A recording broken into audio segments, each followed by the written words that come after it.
Salam sejahtera, terima kasih karena bersama dengan saya di Nazilin Unity Channel. Ramai orang yang menjangkakan kononnya Anwar Ibrahim Kerajaan Perpaduan ini akan tumbang.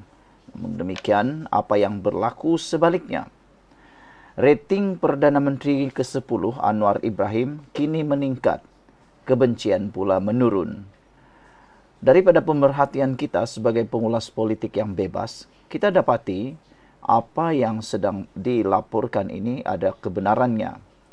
Pada mulanya ketika Anwar Ibrahim dilantik menjadi Perdana Menteri, ramai yang ragu-ragu kebolehtahanan, kemampanan pribadi Anwar Ibrahim sebagai Perdana Menteri. Bahkan pembangkang sendiri, Perikatan Nasional dengan gah dan sombong egonya meramalkan kononnya Anwar Ibrahim akan tumbang tak sampai seminggu. Selepas itu mereka ramal lagi sebulan. Lepas itu mereka ramal lagi 2 bulan. Lepas itu mereka ramal lagi 5 bulan. Lepas itu mereka ramal lagi bulan Oktober. Lepas itu mereka ramal lagi bulan Disember. Tetapi sekarang dah 3 tahun atau 2 tahun setengah Anwar Ibrahim menjadi Perdana Menteri, beliau tak tumbang-tumbang juga. Tetapi dilaporkan bahawa ada 10 ahli parlimen daripada pembangkang dikabarkan bakal memberikan sokongan padu kepada Anwar Ibrahim. Adakah dengan sokongan itu Anwar Ibrahim akan tumbang? Jawapannya tentulah tidak. Kerana sebelum ini pun Anwar Ibrahim sudah memiliki sokongan 2/3 ahli parlimen di Dewan Rakyat. Dengan itu, bolehlah kata kerajaan yang ada sekarang ini adalah kerajaan yang cukup stabil dan bukan sekadar nyawa-nyawa ikan seperti yang dinyatakan oleh para pembangkang. Mereka sudah lancarkan berbagai langkah untuk menumbangkan Anwar Ibrahim, tetapi semua langkah itu kini menjadi langkah yang sumbang. Saudara, bagaimana Anwar Ibrahim mampu bertahan dan menaikkan rating beliau meningkat dan kebencian pula menurun? Saya akan kongsikan dengan anda semua itu dalam ulasan kali ini, tapi sebelum itu saya nak perkenalkan kepada anda, ini Transfactor for Life. Ini bukan ubat, ini ialah terapi imun yang meningkatkan daya imun badan kita sehingga 400%. Dengan imun badan yang lemah, kita mudah kena penyakit. Dengan daya imun badan yang lemah, kita sukar untuk sembuh daripada penyakit. Tetapi di tangan saya ini, Transfactor for Life, meningkatkan imun badan kita sehingga 400% dan mendidik imun badan kita menjadi bijaksana. Dengan peningkatan daya imun badan itu, badan kita melalui imun badan kita melawan penyakit dari dalam dan luar. Dengan peningkatan daya imun badan dan kebijaksanaan imun badan kita, kita boleh melawan penyakit dan kita sembuh daripada penyakit tersebut. Produk ini lulus KKM, diiktiraf dan diperakui oleh doktor-doktor di seluruh dunia dan lulus KKM. Siapa yang ingin mendapatkannya, mudah saja hubungi nombor telefon yang tertera dan pesanan daripada saya, jangan tangguh-tangguh, ambil masa yang ada. Saudara-saudara sekalian, sebahagian besar pengundi Malaysia telah memberikan penilaian positif terhadap Perdana Menteri Datuk Seri Anwar Ibrahim dengan kadar kelulusan sebanyak 55% menurut tinjauan separuh penggal yang dijalankan oleh Merdeka Center. Dalam satu kenyataan hari ini, pusat kajian itu berkata, beberapa faktor mungkin telah menyumbang kepada pandangan positif ini. Rakyat Malaysia mula merasakan negara kini berada di landasan yang lebih stabil. Ketidaktentuan politik semakin reda dan Anwar kini mengetuai kerajaan dengan majoriti 2/3 di Parlimen. Reformasi institusi seperti pengembalian Akta Perkhidmatan Parlimen 2025 juga mencerminkan kepimpinan berasaskan prinsip, katanya. Dari segi ekonomi, data kerajaan menunjukkan kadar inflasi menurun kepada hanya 1.4% pada Mac 2025, kadar terendah dalam tempoh 3 tahun. Manakala pertumbuhan ekonomi mencecah 4.4% pada suku pertama tahun ini. Kenaikan gaji minimum kerajaan kepada RM1,700 digabungkan dengan bantuan kewangan perayaan kepada penjawat awam serta subsidi bahan api yang berterusan telah membantu meredakan sebahagian daripada keresahan rakyat terhadap kos sara hidup. Walaupun tinjauan menunjukkan keprihatinan utama rakyat kekal pada isu ekonomi, ketiadaan kejutan harga walaupun selepas penarikan subsidi diesel pada 2024 telah membantu meredakan sentimen. Anwar juga telah meningkatkan profil Malaysia di peringkat global. Penganjuran lawatan Presiden China Xi Jinping dan kepengerusian ASEAN pada tahun 2025 memberi beliau tumpuan diplomatik. Perjanjian pelaburan baharu, kerjasama perdagangan dan peranan kepimpinan dalam inisiatif global selatan turut memperkukuhkan imej beliau di dalam negara.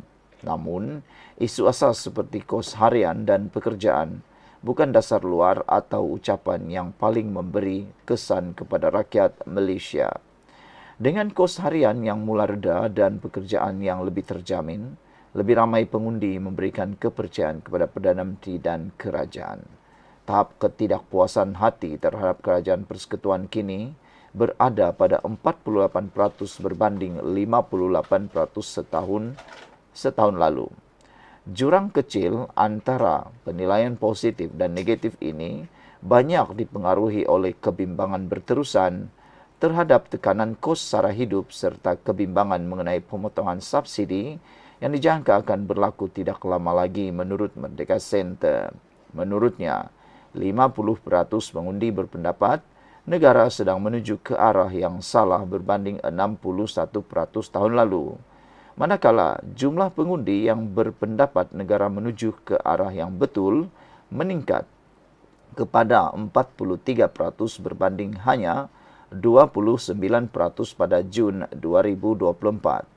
Antara sebab utama rakyat berpendapat negara menuju ke arah yang salah adalah hala tuju ekonomi negara dan prestasi pentadbiran semasa. Tinjauan ini dijalankan oleh Merdeka Center antara 12 hingga 23 Mei 2025 untuk menilai persepsi pengundi terhadap perkembangan semasa.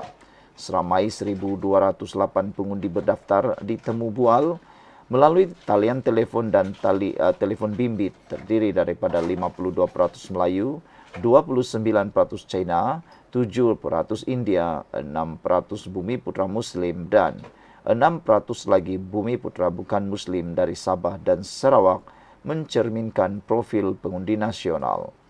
Responden dipilih secara rawak mengikut kumpulan umur, etnik, jantina dan kawasan pilihan raya negeri. Sekian dulu untuk kali ini. Jangan lupa tinggalkan komen Anda. Salam sejahtera. Terima kasih kerana bersama dengan saya di Nazilin Unity Channel. Keputusan rayuan Syed Saddiq Syed Abdul Rahman. Wow, ini satu berita yang kita tunggu-tunggu. Ramai rakyat Malaysia menantikan apa keputusan rayuan Syed Saddiq Syed Abdul Rahman. Adakah beliau akan dimasukkan penjara pada minggu depan, meninggalkan drama-drama cinta-cintu beliau dalam dunia sekarang?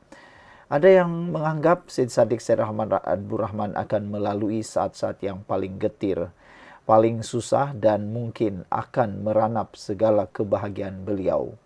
Kerana kita tahu sebelum ini Syed Saddiq Syed Abdul Rahman telah dijatuhi hukuman penjara dan sebatan gara-gara didapati bersalah dalam kes penyelewengan dana Parti Bersatu. Hari ini kita digemparkan pula dengan keputusan bahawa rayuan Syed Saddiq Syed Abdul Rahman akan menjadi perkara paling menarik pada minggu depan. Adakah Syed Saddiq Syed Abdul Rahman akan terlepas daripada hukumannya atau akan terus meringkuk di penjara seperti Najib Tun Razak? Dua keputusan rayuan salah guna harta dan pengubahan wang haram membabitkan ahli Parlimen Muar Syed Saddiq Syed Abdul Rahman serta kes pemindahan hak milik 263.272 ekar tanah di Duta Enclave kepada Samantan Estate Sdn Berhad menjadi antara 7 kes menarik minggu hadapan. Sebelum kita teruskan ulasan kali ini, jangan lupa tinggalkan komen Anda dan saya nak perkenalkan kepada Anda semua. Ini terapi imun Transovector for Life. Ini bukan ubat tapi terapi imun yang meningkatkan daya imun badan kita sehingga 400%. Secara umumnya kita kena penyakit karena imun badan kita yang lemah dan imun badan kita menjadi bodoh. Dengan penurunan daya imun badan dan imun badan menjadi lemah, kita kena penyakit dan sukar sembuh daripada semua jenis penyakit. Tetapi berita baiknya, dengan Transovector for Life, daya imun badan kita akan meningkat sehingga 400%. Selain daripada itu, terapi imun ini mendidik imun badan kita menjadi bijaksana. Apabila imun badan kita menjadi bijaksana dan menjadi kuat, sudah tentu jawabannya mudah. Kita akan sembuh daripada semua jenis penyakit.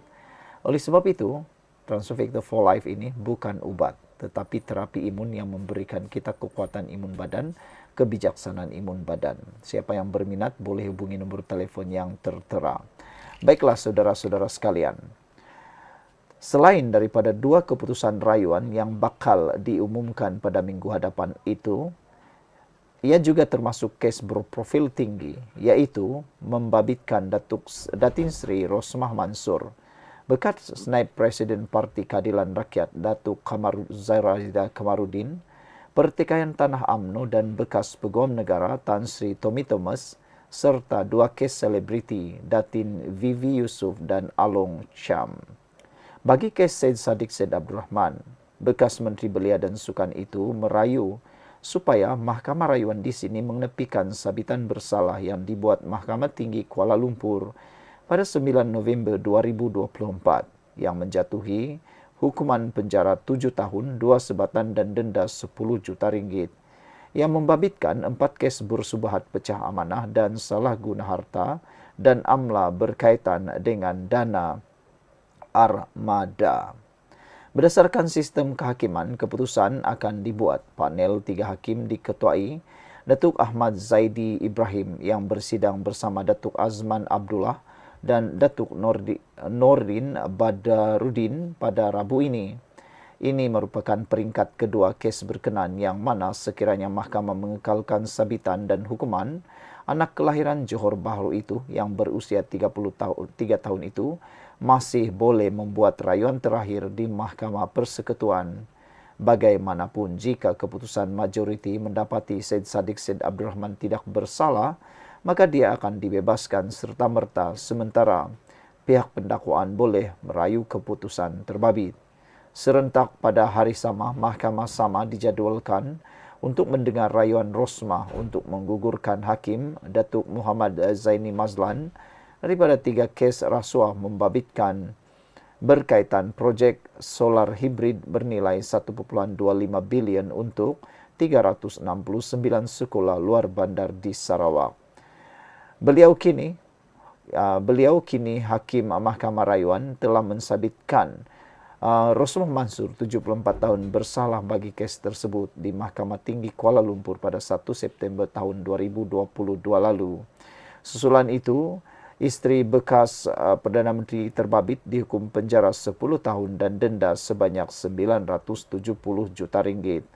Permohonan untuk menggugurkan Hakim Muhammad Zaini dibuat dengan alasan berlaku kebocoran penghakiman kes 2 sehari sebelum keputusan diumumkan.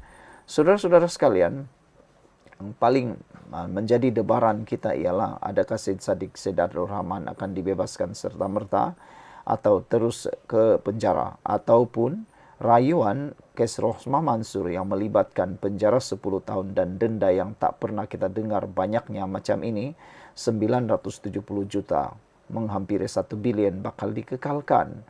Sekian untuk kali ini. Jangan lupa tinggalkan komen Anda, tekan butang subscribe. Kita jumpa lagi. Bye-bye.